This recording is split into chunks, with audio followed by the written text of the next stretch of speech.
Mic check, mic check. 1, 2, 1, 2. All right. So we got Alexa. Oh, there you go. Jabari. Jabari.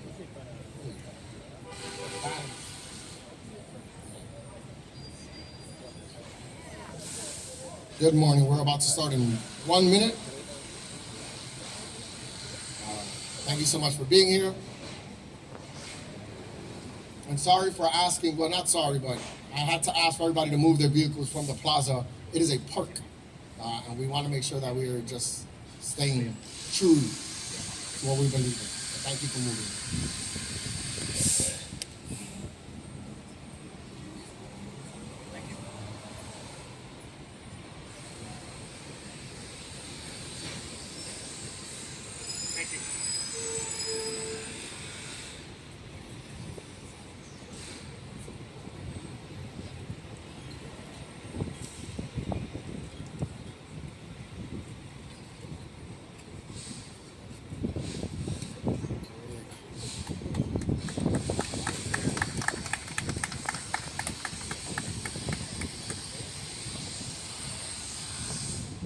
So good morning.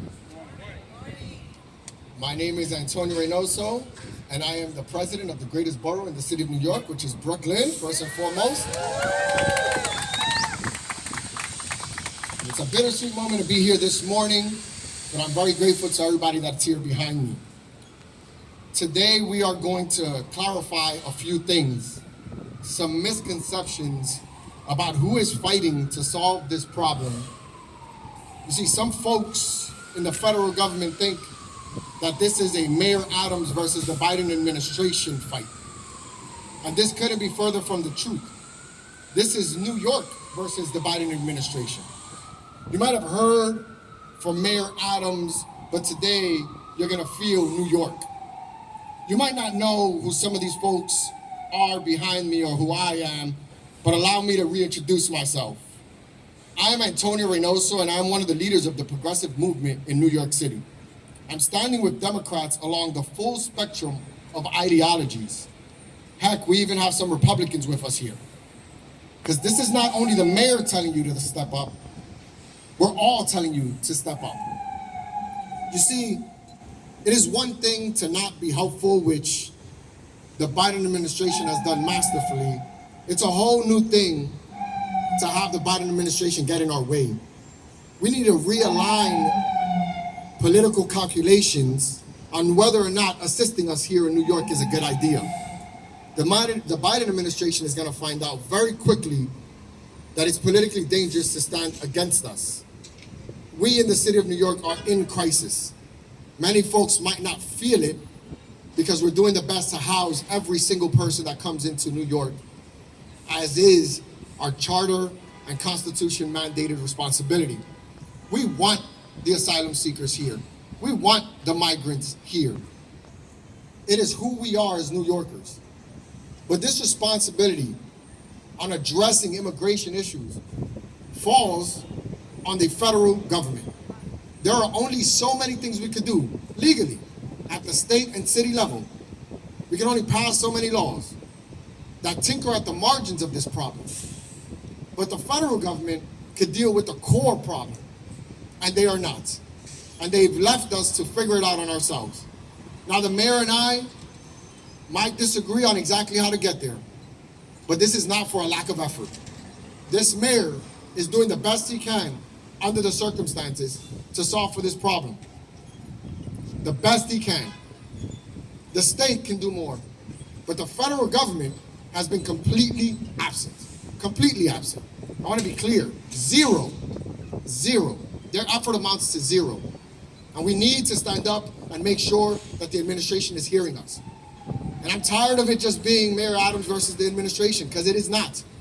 We have advocates here and elected officials that have been fighting alongside these migrants the entire time. And before we get to the mayor, let me say a few words in Spanish. En este momento lo que estamos haciendo es asegurando que la administración de Biden sepa que esto no es una lucha contra solamente el alcalde de Nueva York, Eric Adams. Esto es una lucha contra todo Nueva York. Aquí hay políticos atrás de mí, parte de los progresistas, los moderados, los conservativos, hasta unos cuantos republicanos que están con nosotros. Todo unido para decirle al presidente de este país que necesitamos ayuda. Y si en este momento él cree que es mejor ignorarnos a nosotros en vez de ayudarnos, él va a sentir la fuerza del estado y de la ciudad de Nueva York. Porque ya basta, ya estamos cansados de hacer este trabajo solo. Necesitamos ayuda. Y él se tiene que enseñar la cara y tiene que ayudarnos. And with us, I want to bring up another leader in the progressive movement of this fight that has been in the front lines of immigration issues long before he became public advocate. Arguably, the leader of immigration policy in the city council when I was there. That is your public advocate, Jumaane Williams. Peace and blessing, love and light to you all. Thank you for being here. And as the borough president mentioned, you have a broad spectrum of political thought here. And I, like the borough president, make sure that we are open when there's disagreement with the mayor or the city, or even how the city is handling things when it comes to even this issue. But where there is complete alignment is that this city cannot handle this humanitarian crisis by itself. And I want to be clear. The reason we're in this crisis is because of Republican governors who wanted to create this crisis. So I want to be clear where it starts from. It is the GOP and the Republican governors. But we're here now. And the reason the crisis is getting worse and worse and worse, and while the mayor has to make impossible decisions, we're at a point where all of the choices are bad, and we have to make the best of bad choices. The reason that is happening is because we're not getting the help that we need. Primarily from the White House, primarily from Washington. I have asked and will ask again that President Biden himself come and visit. Maybe if he saw with his own two eyes what was going on, he will step up from the sidelines. I too met with Tom Perez when we went to DC. We asked for some of the same things we're asking for now. We asked that they speed up work authorization. We asked for a renewal of TPS. We asked for them to be a coordinated effort from the White House. We should not have to be making a coordinated federal effort from New York City. There also needs to be a declaration of emergency, an emergency declaration from the White House so we can get the resources that we need. I also want to say that the state needs to do some more, and I'm thankful they are now stepping up. I will be clear, it took too long for the state to get involved and for the governor to get involved, but we need more. We also need the state to help with municipalities and cities across this state so we can all work on this together. We need funding as well. But if the state started too late, and thankfully doing some now, as the borough president said, we're getting nothing from the federal government. If this fails in New York City, what's going to happen in the rest of the state? And I'm going to say something political here, because I think there could be impact in the race. Maybe not for Biden, but what's going to happen on the races below that, on the congresspeople below that, people who are going to be upset because we failed on this issue, which is the issue of our time right now. All of us are united. I know the press likes to do their thing with the mayor. I get it, I understand, but I want folks to be clear that on the message saying that we can't do this alone, that we need additional help, we need additional resources, you probably won't see this combination of folks again on an issue. But this is to show you how bad it is in New York City, where the Statue of Liberty says, bring us your huddled masses. We want to help, we're designed to help. I think if other cities and municipalities went and saw the way that the city is responding, they can mimic some of it, they can copy some of it, but we cannot do it alone. I am a first-generation American. My parents came from the Caribbean. They may have stayed over a little bit. Some people from the Caribbean stay over a little bit. They do their thing. They get here. I got it. I have family that was undocumented. We understand clearly. We want to do the best that we can. We are not able to do that because we are not getting the help that we need. So thank you, Tom Perez, for coming. President Biden, please step up and provide the resources that are needed so we can match this humanitarian crisis with a real humanitarian response. We're begging, we're pleading, united as a voice. We need help, and we need it now. Lastly, I will say, these asylum seekers are doing everything they're supposed to be doing legally. We shouldn't treat people who are not like they're not human beings. So I want to be clear about that. But for the people who are sending the wrong message, these are folks seeking asylum. What would make you take your family through the jungle? Your baby, your pregnant wife, what would you be trying to escape? Let's think about that before we jump to the otherization. These are folks who are running away from harm. They're running away from danger, doing their best to protect themselves. If we are going to tell other countries to open their borders when there's a crisis, then we have to do the same and provide a humanitarian response for people who are seeking safety. Let's be clear about that. Thank you so much. It's time for folks to step up. Thank you, Public Advocate Jemani Williams. And with us, we have one of the districts that is arguably most affected by the amount of asylum seekers that are coming into their district. They've been nothing but a gracious host in that work, an ally. And I want to call up Councilmember Alexa Aviles. Good morning, everyone. Gracias, thank you. My name is Alexa Aviles. I am the council member for District 38, which includes Sunset Park and Red Hook. And I want to reaffirm what you are hearing today. New York City is a welcoming city. We have harbored immigrants from the beginning of our story, and we will continue to do so. What we are imploring here and have implored from day one, even prior to this crisis, the immigration system in this country has been woefully broken. We have been fighting for decades for comprehensive immigration reform, which has not been delivered by any administration. But we are here today, not only to continue to demand that we fix the system, but that the federal government step up. What we need is a national strategy to step into the values of this government, to step into the values of our Constitution. So we are demanding a national strategy with funding that demonstrates our values, right? What is happening now is unconscionable. You cannot turn the other way and imagine that it is gone.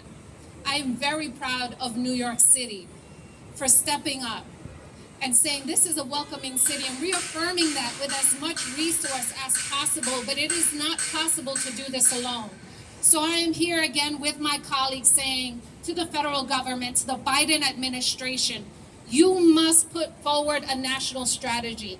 Fix this immigration system. We need comprehensive immigration reform. You can advance work authorization and all the other tools that we have been demanding for months, if not years, including TPS.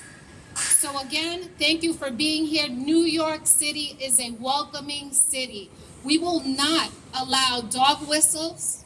We will not allow people to be dehumanized. We stand firm in the dignity of all people. Muchísimas gracias. Que el gobierno federal nos ayuda, por favor, que haga una estrategia nacional con recursos, porque esto es una situación que necesitamos bregar en todo el país. No es solamente un estado contra el otro, sino todo el país. Que nosotros somos un país de inmigrantes y un país de dignidad. Muchísimas gracias. Thank you so much. We're going to jump around here a bit. Want to call up our state senator, Jabari Brisport. All right, good morning, everybody. So I'm New York State Senator Jabari Brisport. I actually, my district has one of the sites on Hull Street, which is on track to be one of the largest respite centers and the HERC centers in New York City, hosting nearly 2,000 asylum seekers when it's at full completion. And that's part of what we're doing here, is saying we are welcoming them with open arms. This is a city built on people looking for a better life to improve upon themselves. You have that city built on immigrants of every single color, from every single part of the globe, of every single faith, either coming here or the descendants of people who came here looking for a better life. But at the federal level, we need help to get it done.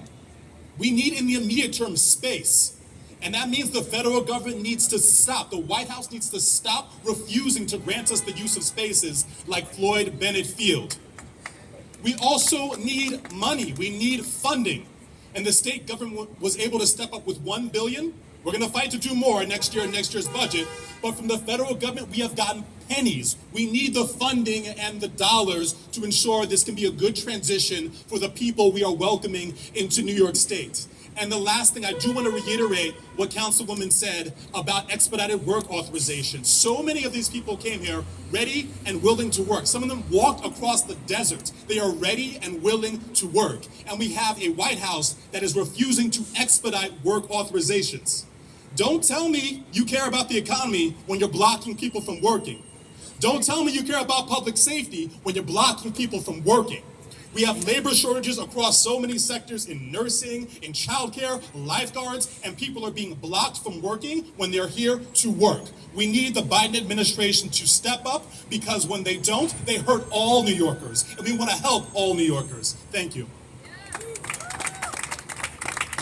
Thank you so much, Senator Jabari Brisport. I do want to acknowledge, we're also here with the Hotel Trades Council, and they were here. They were here before people thought it was a crisis. Before people thought it was a crisis, they've been on the front lines. They didn't wait till it got popular to be advocates of this fight. They were there before it got hot. So we want to thank them for all the work that they've done. Thank you so much to HCC. Now, for a little contrast here, I told you about the political spectrum, and the public advocate was correct in saying you might never see us standing here again on another issue. You might never see us again standing on another issue. But this issue has united us all. I want to call up Assemblymember Lester Chang to say a few words. Thank you. Thank you, Borough President. Thank you, Mayor. You're here. I'm Lester Chang, Assemblyman, District Number 49, represents Sunset Park, Borough Park, Dyker Heights, and Bensonhurst. It is true that my elected colleagues over here were different political spectrum. I'm a conservative Republican here, probably the only one here right now. Yeah. But we have to understand what created this problem was the failed administration policy of migration in here. And that causes a lot of reaction from the GOP governor to send all these migrants in here. But again, be as it may, migrants are here. New York City, if you remember history, over 100 years ago, there's an island called Ellis Island. Ellis Island that served immigrants. White immigrants. Served immigrants so White many years ago. immigrants. So they have the way to process, way to bring welcoming these immigrants in here. So we're here right now, and and we're solving just a Band-Aid on that. We really need the government, federal government. We need the White House. There's only so much resources we have in the city and state. Yes, we did pass a budget on the state level to help us, to help New York, but that's not enough. We already serve over 100,000 migrants in this city, and it's coming, and I know that.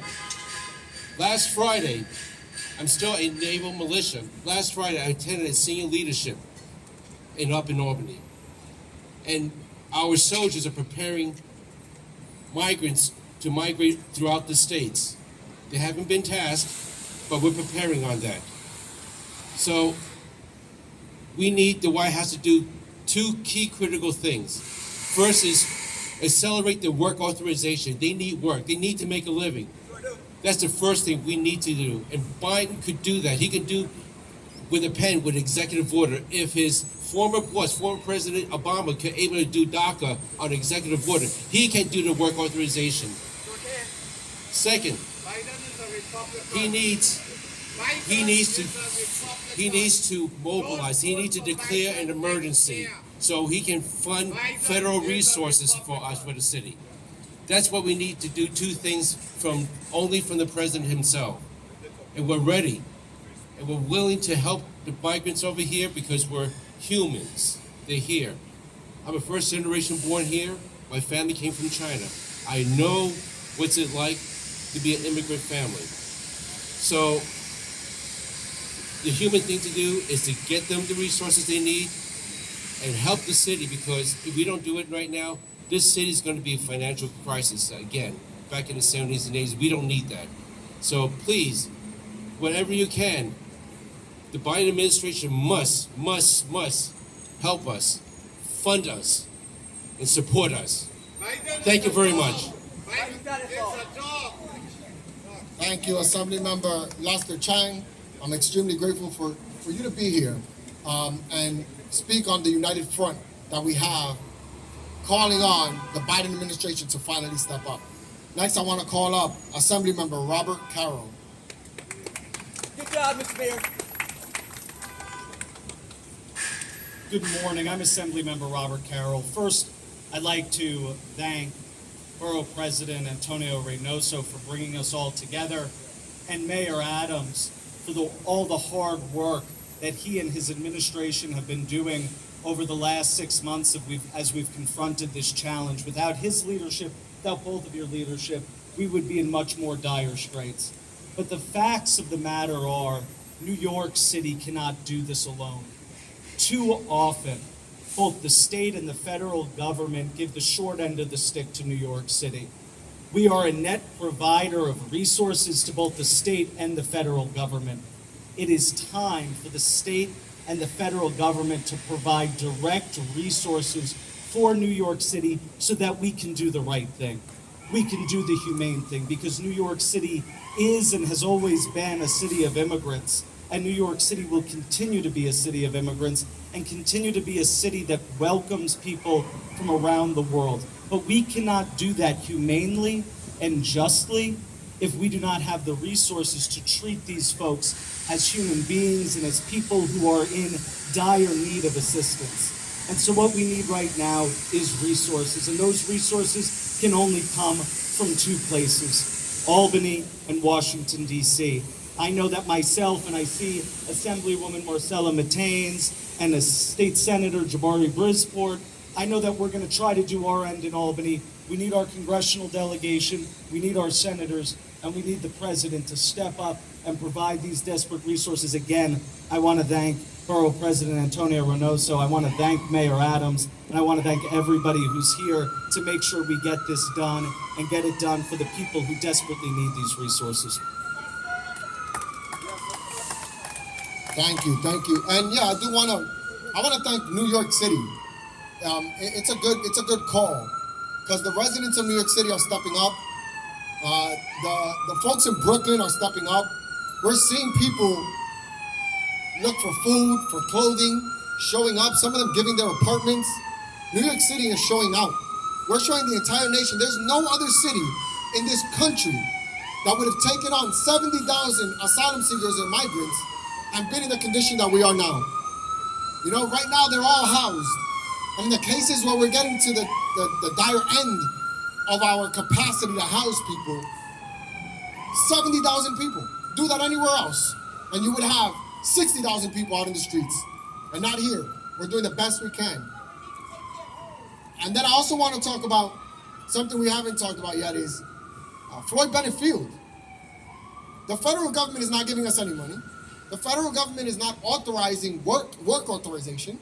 And then the governor asked the president to let us use Floyd Bennett Field hangars that are more appropriate, because they're not tents in the middle of a beach, let's say, but they're more appropriate.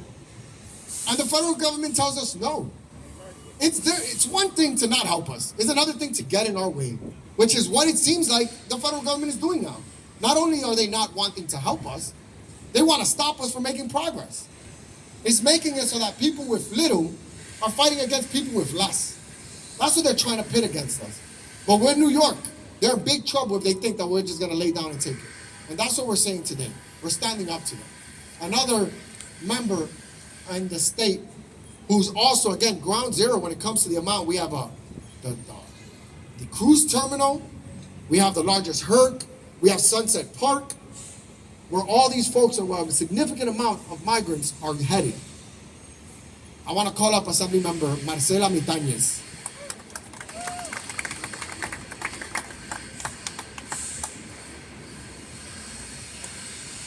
Buenos días a todos. Yo soy Marcela Mitañez, soy la primera inmigrante peruana en la legislatura estatal y represento el Distrito 51 con los vecindarios de Red Hook, Sunset Park y parte de Bay Ridge.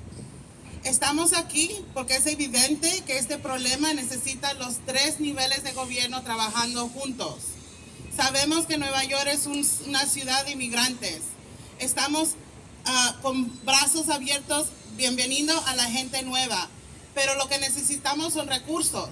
A nivel estatal hemos designado $1 billón. Sabemos que no es suficiente y vamos a seguir luchando para más. Pero lo que necesitamos es acción de parte del gobierno federal. Estamos invitando al presidente que venga y vea él mismo lo que está pasando. Que nos dé acceso a espacio necesario y los procesos necesarios para acelerar el proceso de las personas nuevas que están llegando. Eso no es fácil, pero lo hacemos con humildad y con humanidad, porque eso es lo que merece. Todos hemos venido aquí como inmigrantes simplemente pidiendo la oportunidad para una vida mejor. Y eso es lo que están pidiendo ellos también, y aquí estamos para ayudar. So I just want to repeat really quickly in English. My name is Marcela Mitañez, and I'm the first immigrant Peruvian in the state legislature. I represent the 51st Assembly District that includes neighborhoods of Sunset Park, Red Hook, and part of Bay Ridge. New York City, New York, we are an immigrant town. We welcome our new neighbors, but it's not easy, and it's been difficult and hard on the lack of resources that we have. And we're asking the federal government, and we're inviting the president to actually come down and look and see what is happening here. Our community members, organizations, elected officials in my district have been a beautiful example of what we can do when we come together. And that is what we're doing. We need all levels of government to come together, and we need to be united on this front. Thank you. Thank you, Assemblymember. And I just want to reiterate something that the public advocate said as well. Lester, if you want to close your ears on this one, you can. This is a warning. And I'm a creature of the light, positive energy, all love, all day. But there might come a time when we lose congressional seats over this issue. And we are warning you, don't blame New York. Don't blame us. We don't want anyone coming in here and saying, oh, New York lost seats because they couldn't handle this. That the federal government can't do anything about passing legislation that's deeply important. In Congress, where are they? Please. We have to be mindful that if we can't pass meaningful legislation in the years to come because we don't have a majority in Congress, because we can't pass budgets that'll account for the needs that we have here in New York City in future budgets, that it isn't our fault. We don't want anyone from outside coming in and saying New York did anything. This is the federal government's responsibility. Show up, and if you lose, it's your fault. It's your on notice. I don't want to see any printed media, any media talking about New York. We're doing our part. We're protecting you by housing 70,000 people without any issue. That's what we're doing. We're protecting you. And all we're saying is come and help us. But if it goes the wrong way, don't call us. Don't quote us. You're forewarned that this might happen and it won't be our fault. We are absolved at this point. Nobody is absolved.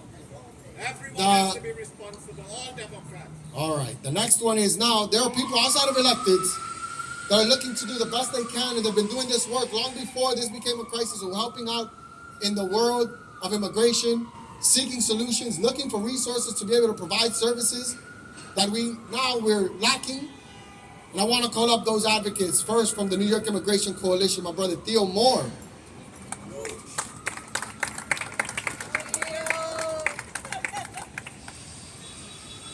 Morning, folks. good to be here this morning and to see all of our elected officials showing up, and really understanding that as the public advocate stated, the words that are written on the Statue of Liberty do not only apply to New York City, it applies to the entire country. And those aren't aspirational words. That's literally what we're charged to do. It is our responsibility. Everyone who seeks safety and freedom in this country should be able to have it. Now, the community has stepped up in a major way. From day one when we started seeing asylum seekers come here last year in the spring, community stepped up.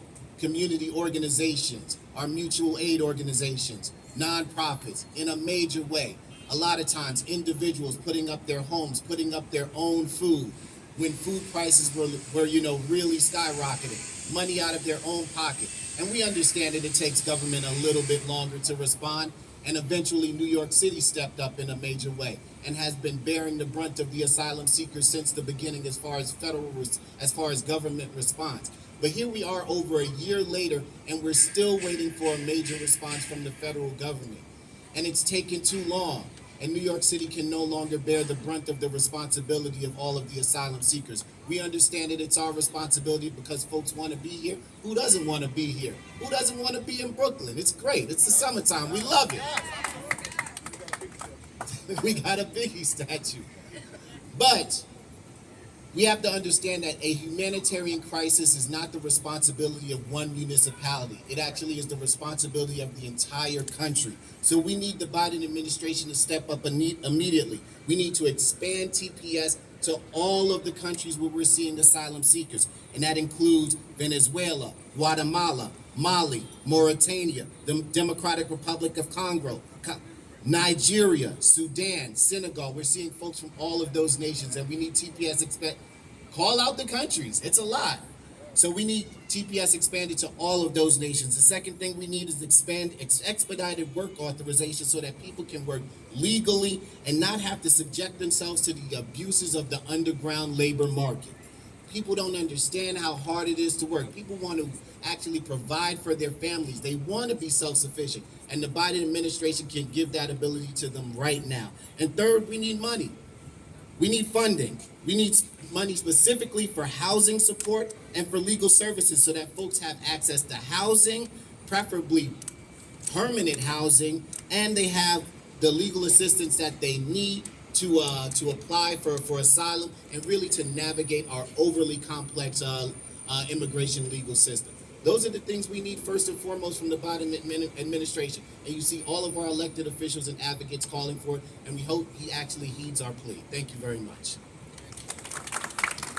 I just want to acknowledge, someone has been saying for everyone, the thing that happens here is that we have to use resources that we don't have to accommodate the migrants and the asylum seekers that are here as a level of responsibility that we have. But in doing so, make it harder for resources to come to folks that have been living in shelter for 2-3 years, and they need help. And now we're pulling on each other. When I talk about the people with little fighting against the people with less, that's what we succumb to. And that's not the fight I want. That's not what New York is about. There are people with a lot that could be doing a lot more. The federal government could be doing a lot to resolve this issue so that we don't use the already thin services that we need for folks in homeless shelters, right, for the migrants. But that is the case and what we have to do now. I want to call up now from Mixteca, Lorena Curuzais. All right. Hi, good morning everyone. I'm Lorena Corucias, the Executive Director of Mixteca. Mixteca is located in Sunset Park here in Brooklyn. And we have been for 23 years working with the immigrant community. And we know how to do the job. We do it every single day. When the asylum seekers come in larger numbers, we knew how to do the job. And we started doing it. From day one, we joined other groups at Penn Station receiving immigrants. And we've been doing, as I'm standing here today, I have a group of people, asylum seekers, getting OSHA training. And we are doing this with the resources we are getting from the city and from some foundations or from some people like you. But we can continue doing this. The number of people getting into our doors every single days have overpassed our capacity. We have people, organization open the doors from Monday through Sunday because we can't do it otherwise. We have to provide mental health services. We have to provide referrals, legal services, food. I won't start doing all the services there, but we need support. We have people living extremely violent conditions. We have people that just escaped from violence to be here in this city facing other violence and other abuses. We have people that are working for less than $5 an hour because they want to work, and we need support. We need more support to continue doing what we're doing, because many things that we've been doing now is because of your support, of the money we are getting from the city. And we can continue. It's really hard to say who's going to be in the OSHA class. I have so many people just requesting this, and you know why? Because they want to go to work. They are not here, coming here to stay and to live from the money from others. They are here to work. They are here to make a difference for their families and for this country. Let's don't forget what the immigrant community has been doing in this country. This country is what it is now because of the immigrant community. And if we don't remember that, just remember who in your family, if not yourself, like myself, is the immigrant in your family. Is your father? Is your mother? That's the treatment you want for them? That's exactly what we are asking now. To have now the opportunity to correct the immigration system that is broken. And we can do something right now.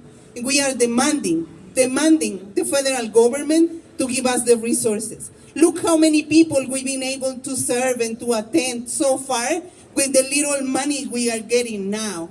And what we can do is to really organize all the resources if the federal government join us in these efforts. And that's what I'm going to be saying today.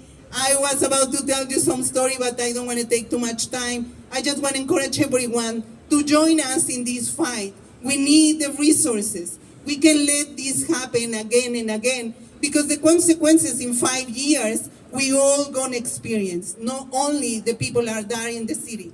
This is gonna affect everyone. And until we are able to provide the resources to everyone, no one is gonna be safe in this country and is in other countries as well. So thank you so much.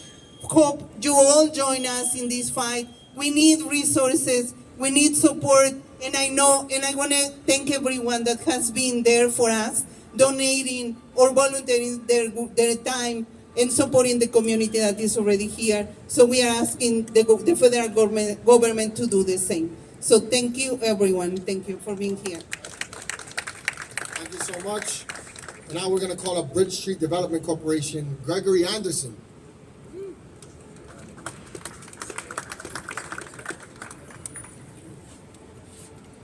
Good morning, everyone.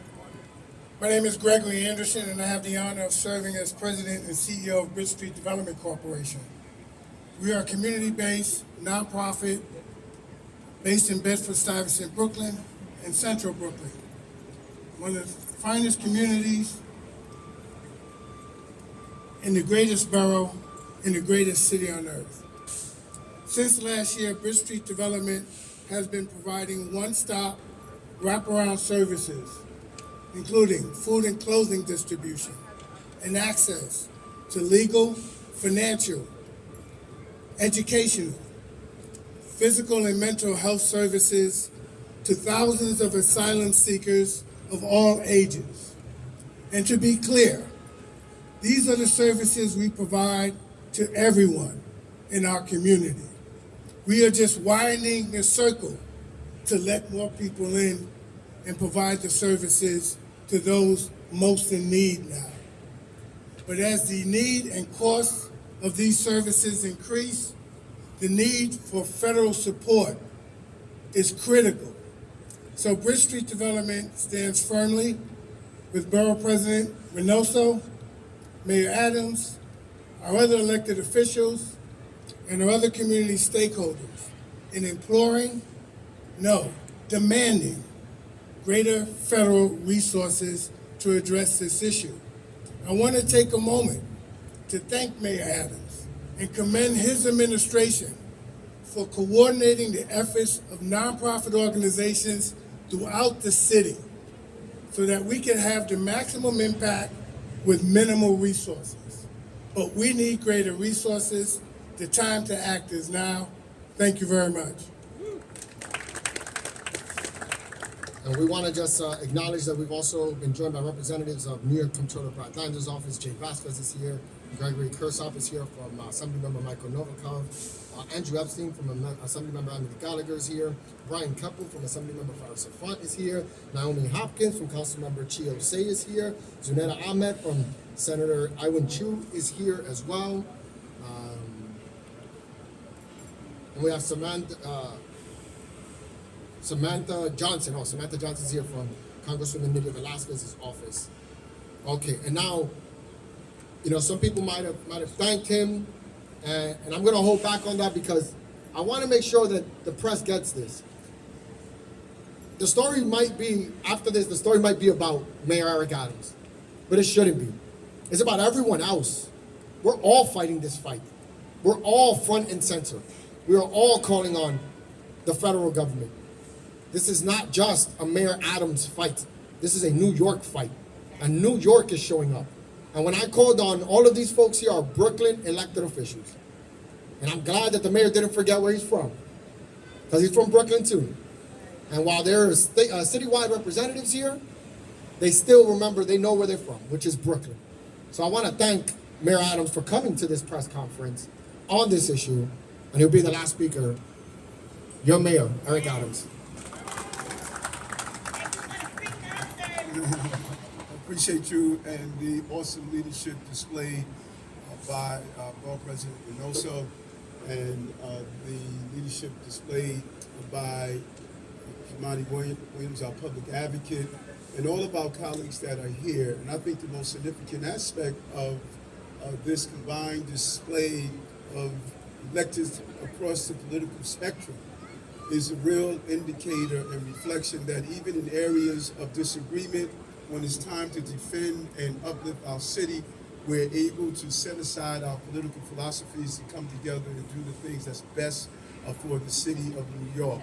That is a very significant level of political maturity that the body of political leaders across the city are showing, from the congressional level to our state level and our city levels, as we address the crisis that's in front of us.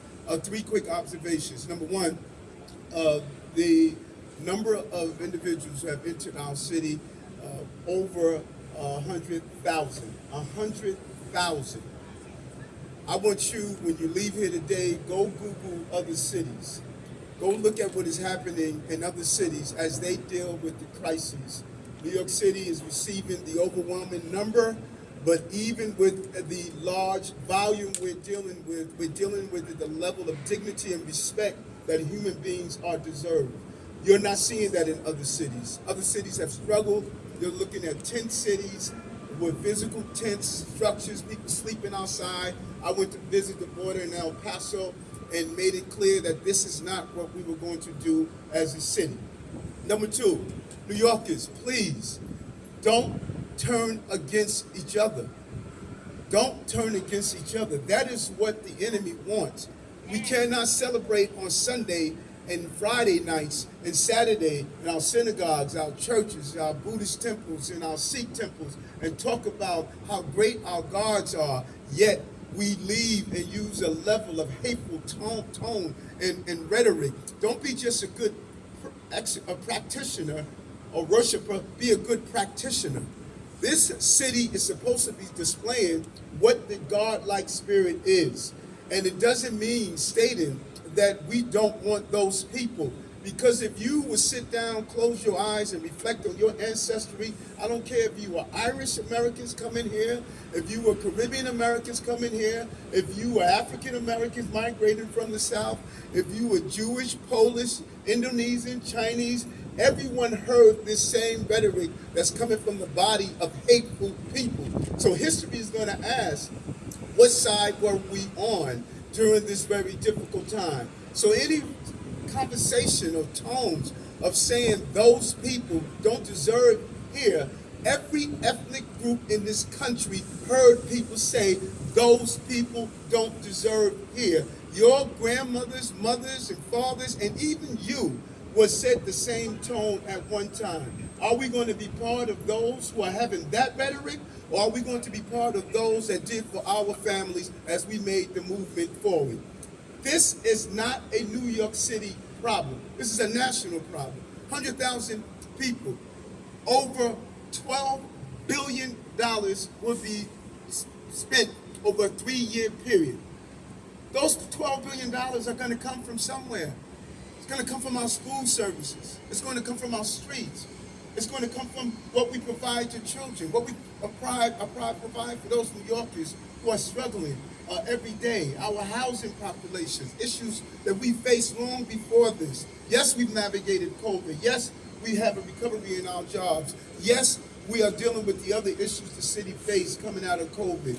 But it's unfair as this city continues to evolve a national crisis, a humanitarian crisis of a level that has never been experienced before, is now dropped into the lap of this city with no support that we deserve. And what is more anti-American than not allowing someone to work? What is more anti-American than that? Everyone who has arrived at this country arrived with one opportunity, and that is to work. That is to be able to provide for your family basic needs. When I spent the night in the Humanitarian Relief Center in Red Hook and talked to the migrant asylum seekers, they were very clear. We don't want your free food. We don't want your housing. We don't want your clothing. We don't want you doing anything for us. We want to work. We want to work. When I went to the Roosevelt Hotel and spoke to the African diasporas who were lined up on the sidewalk after we reached full capacity, they were clear. We don't want anything free from New York. We want to work and contribute to the New York experience. Isn't that the same thing all of our ethnic groups stated? Isn't that what we all said?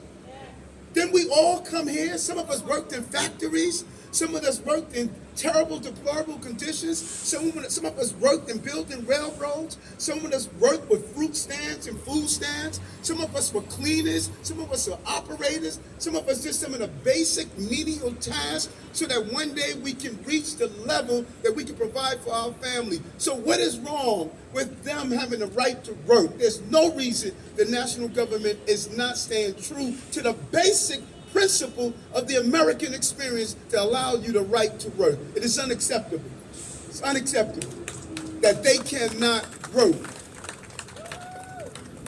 Two of the most painful experiences for me was a few months ago, speaking to a mother and her children in one of our shelters. She lost her husband due to this crisis. How do you explain that? How do you explain that? And the second was the other day. During COVID-19, the former president called COVID-19 the Chinese virus. People were attacking Chinese residents and not patronizing their business. And hurtful and harmful tones were being said as they rode the subway system and moved about. And you saw just despicable remarks towards the Chinese community while they were helping give PPEs to NYC and other residents and movements. Yesterday when I was out in Queens, the Chinese residents came up to me and said, we need to throw those people out. They don't deserve being here. When does immigrants turn on immigrants? When does those who travel this road, Shamani and Antonio, we could all remember what we had to do during the Haitian refugee crisis when they were turning back our Haitian brothers and sisters. We all know what they did with our Mexican brothers and sisters who came here. We have one of the largest Mexican populations in the city. When does immigrants turn on immigrants? When do we pull up the ladder that allowed us to climb up. It's not acceptable for immigrants to turn on immigrants. And everyone needs to realize that, because the ladder we pull up is the ladder that's going to prevent your family members to come here. This city needs workers. That's what HTC has said. This city needs workers. That's what my Restaurants Association have said. This city needs workers. That is what my backstretch workers have said. This city needs workers. That is what all of my construction industries have been saying. This city needs workers. That is what everyday people are saying. We need workers. We need people contributing in our society. We need people making this the melting pot that it is. This is how our city has become the greatest city on the globe, by opening our doors, but we can't do it alone. This is wrong, what is happening to the people of this city. And I thank my colleagues for having the foresight, coming together and say we don't have to be monolithic in our political theories, but we have to be monolithic in how do we protect this city from the devastation that's on the horizon. If we don't get this right, this is the greatest challenge our city has faced in decades. We got to get it right. And Borough President, I thank you for your leadership of bringing us together. And this is not about Eric Adams, the mayor. This is about the people of the city of New York. They don't deserve this. They don't deserve this. It must be corrected. The course must be corrected to put us on the right pathway so we don't have our city go through this. Thank you very much.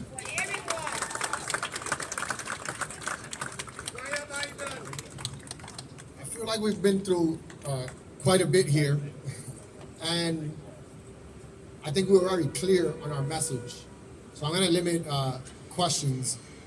If there are any questions, we don't want to repeat ourselves, I guess is what I'm asking. If there's anything we might have missed, go ahead, on topic, and then the mayor's going to get going. Yes?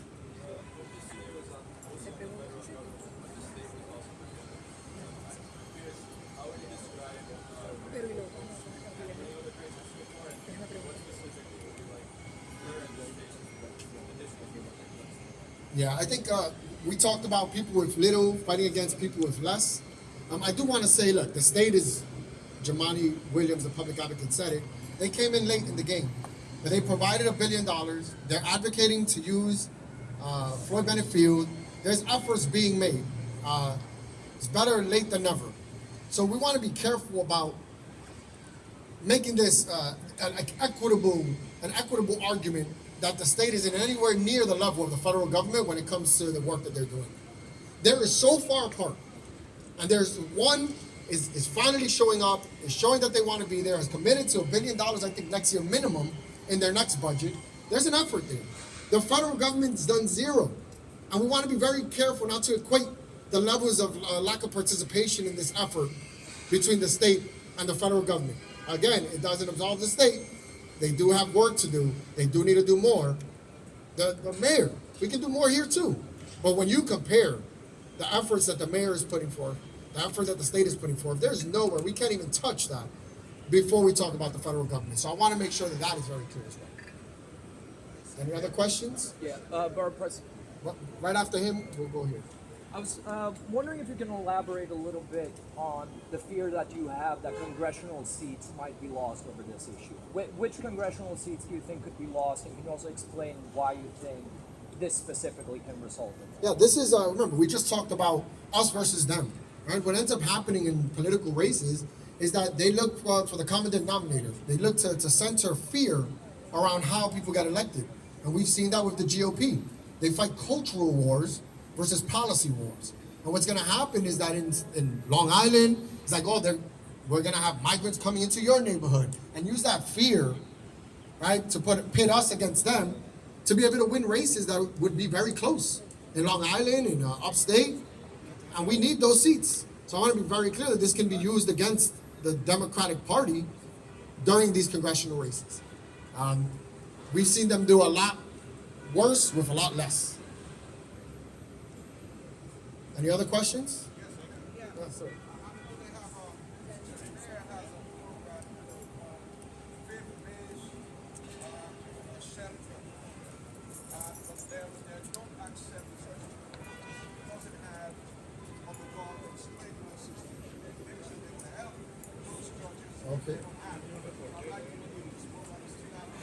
Yeah, so the question is about the mayor's looking for any site or any space to be able to house migrants. And there's some churches that have spaces available, but because of their age, they don't have sprinkler systems that would put them up to code to house a significant number of people. But they said that they were going to work on seeing if they can fund conversion kits to add sprinkler systems into these buildings to then be able to house folks. I don't have, the mayor's gone.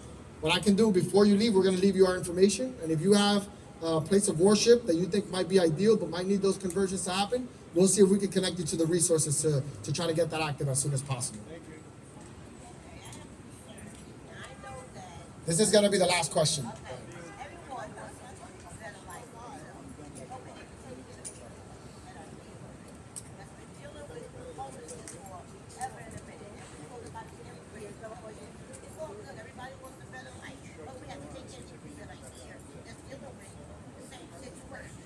So one, that's 100% correct. And I always try to make sure I'm speaking about New Yorkers who have been in the shelters for a while. I also like to specifically talk about Black New Yorkers who make a primarily amount of the shelter system, and Black and brown New Yorkers who are making up the largest of trying to get assistance. And they should be very angry about the situation they're in. I want those New Yorkers, if you're one of them, who have been fighting to get resources, to stay angry. But I want them to be angry at the right folks. So I want them to be angry at the government that has failed them for so many years. If we get angry at the asylum seekers, it's misplaced anger because they didn't cause the problems that are here. The day before the first asylum seeker bus came, there were 50,000 New Yorkers in the shelter system, primarily Black and brown. The average stay was over a year. That had nothing to do with asylum seekers. So we can't let the people who will fight the culture wars pretend that if asylum seekers weren't here, those New Yorkers would be getting the help they should have gotten. Because if that was the case, they would have gotten it before the asylum seekers are here.